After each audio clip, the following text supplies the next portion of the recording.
For years, I genuinely believed there was something wrong with me.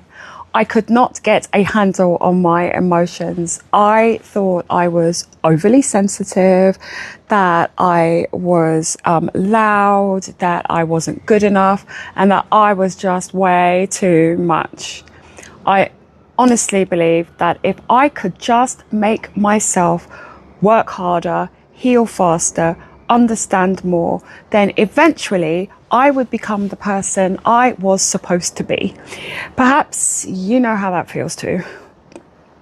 I felt like there were rules, right, for playing the game of life that nobody had bothered to give me a copy of. Everyone else seemed to be able to manage life. Everyone, that is, except me. I just could not figure it out. I was constantly trying to fix myself. I wanted to fit in.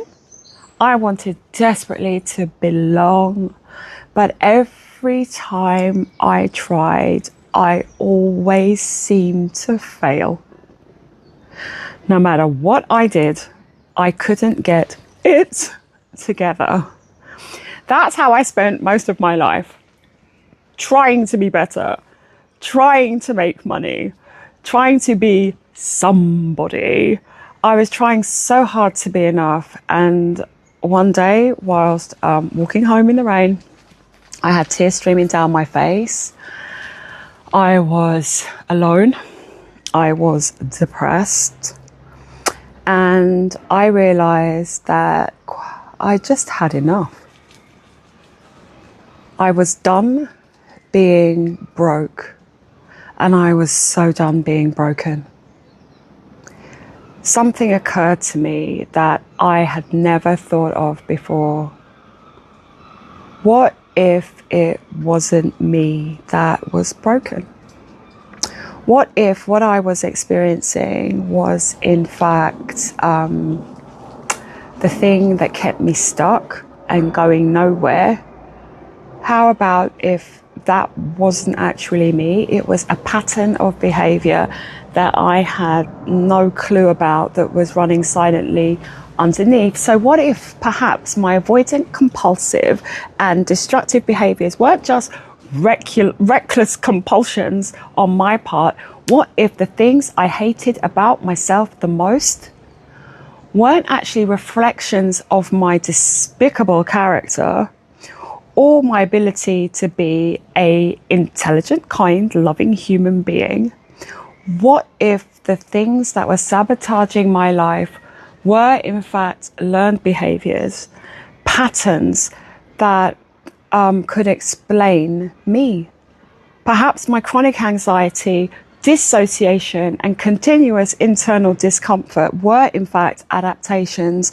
Was it possible that something else was going on inside me, something that wasn't deliberately trying to harm me, but was in fact a form of protection?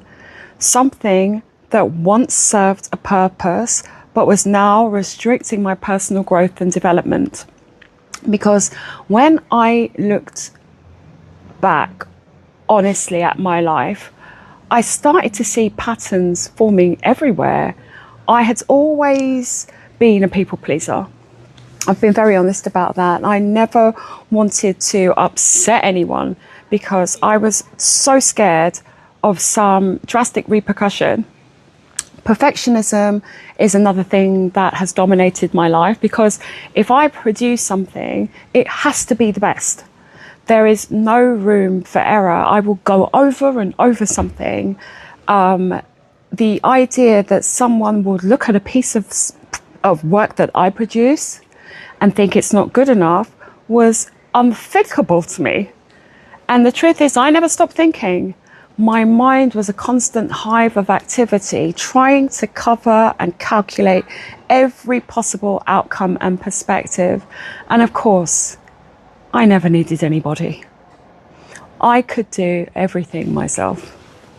I never asked for help. Why would I? I'm a strong black woman, aren't I? Because I was hyper independent, which made asking for help and receiving support practically impossible. I was completely comfortable feeling 100% responsible, right, for everyone else's emotions. I actually made it like a badge of honor. It was my thing. Jenna's the comforting one. I was constantly trying to earn my place on an invisible podium and get myself a seat at a table that there was no place setting for me.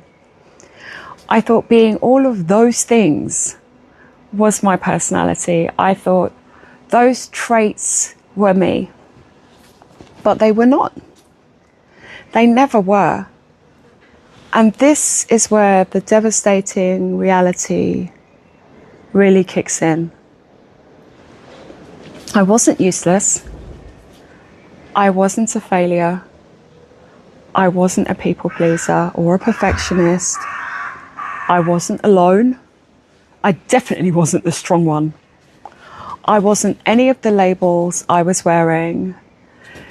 They were just patterns of behavior that I had learned as a child. They were the survival strategies of a traumatized 6-year-old. They were intelligent responses to experiences that my nervous system didn't know how to process any other way.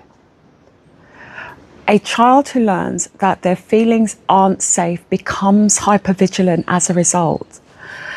A child who feels unseen becomes highly attuned to other people's needs. A child who experiences loss may become fiercely independent because relying on others just feels dangerous. It's not safe.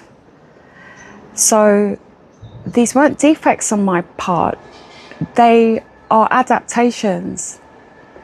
The problem comes when we mistake those adaptations for our identity.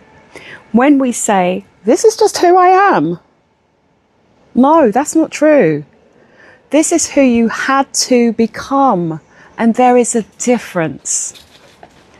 One of the most important things I've learned is that healing isn't about becoming someone new.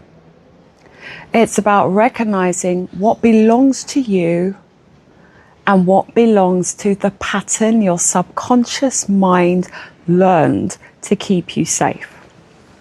A pattern that your nervous system executes automatically without your say-so, because that's its job. The mandate of the nervous system is to keep you physically safe and alive. It does not care about your wants, your needs, or your desires. The pattern simply says, stay small, stay quiet, stay invisible. Do not take risks. And for God's sake, do not upset anyone.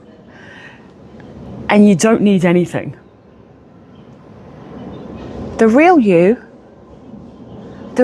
on the other hand, might be creative and powerful, intelligent, sexy, funny, sensitive, vibrant, brilliant, loving, visible.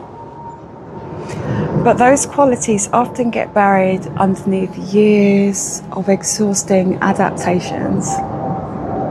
So if you're watching this and you've spent your life trying to fix yourself, I want to offer you a different possibility.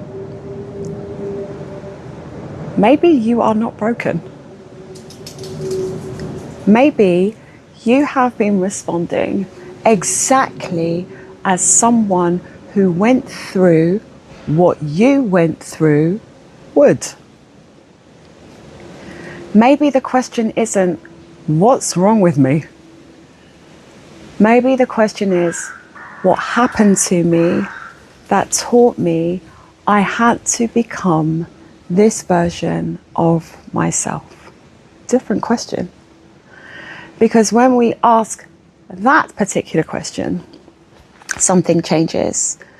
We stop attacking ourselves. We become curious. We become compassionate. And that is where healing truly begins. You, my darling, are not broken. You are patterned. And patterns can be understood Patterns can be updated the moment you realize that you have a pattern and that it's operating silently from a place that you need to explore. Is the moment you stop seeing yourself as the problem and you start seeing yourself as a human being who simply adapted to survive.